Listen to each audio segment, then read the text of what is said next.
Et sous la direction du commandant suprême de forces armées de la République démocratique du Congo et de la police nationale congolaise,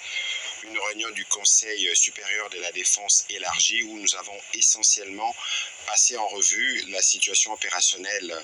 dans toute la République démocratique du Congo, mais spécifiquement dans l'Est de la République démocratique du Congo. Cette réunion du Conseil supérieur de la défense était la première avec le nouveau chef d'état-major général qui a eu à la suite du vice-premier ministre, ministre de la Défense, donné les grands axes de sa vision sur ce qui concerne notamment la montée en puissance de forces armées de la République démocratique du Congo, mais la réponse militaire que nous apportons face à la guerre d'agression qui nous est menée par les Rwandais et ses supplétifs terroristes du M23. Comme vous l'avez suivi à travers les médias ce matin, dans le rapport qui a été fait par le chef d'état-major général, nos troupes ont repris l'initiative et nous ne voulons pas aller dans des annonces, mais vous allez voir que dans le jour qui viennent, la montée en puissance de forces armées de la République démocratique du Congo va se poursuivre et les pans du territoire qui sont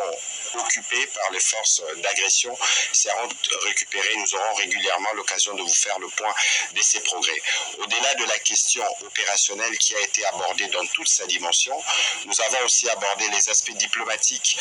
de ces questions où vous avez noté avec nous l'isolation de plus en plus constatée du Rwanda qui montre que ce n'est pas le pays qui veut la paix dans l'Est de la République démocratique du Congo. Et de ce point de vue, la ministre d'État, ministre des Affaires étrangères, a reçu des orientations précises sur ce qui doit être fait à ces niveaux. Dans le même esprit, les aspects judiciaires doivent se poursuivre parce que nous notons, au vu de l'évolution de la situation, des comportements, des attitudes hauts de mots qui sont suspects, qui ne sont pas de nature à renforcer l'unité nationale ou l'union derrière nos forces armées de la République démocratique du Congo pour mettre fin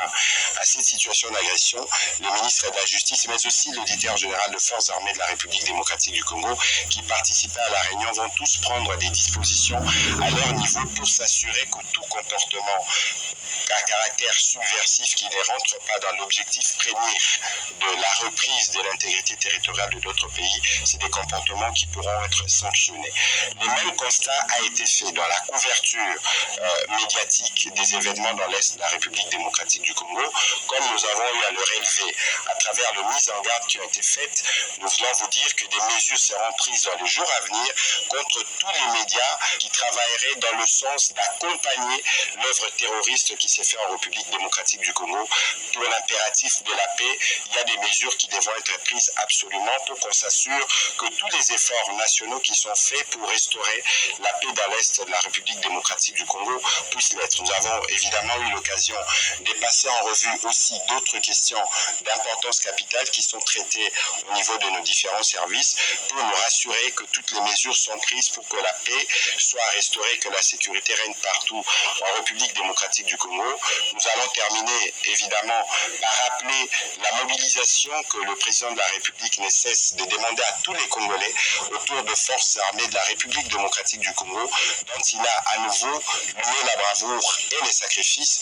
Et donc nous allons réitérer ces demandes pour que toutes les populations congolaises fassent confiance au président de la République, mais aussi aux efforts soutenus du gouvernement dans le cadre des différents fronts militaires, diplomatiques, judiciaires, économiques et médiatiques pour que nous puissions restaurer la paix dans l'Est de notre pays une fois pour toutes.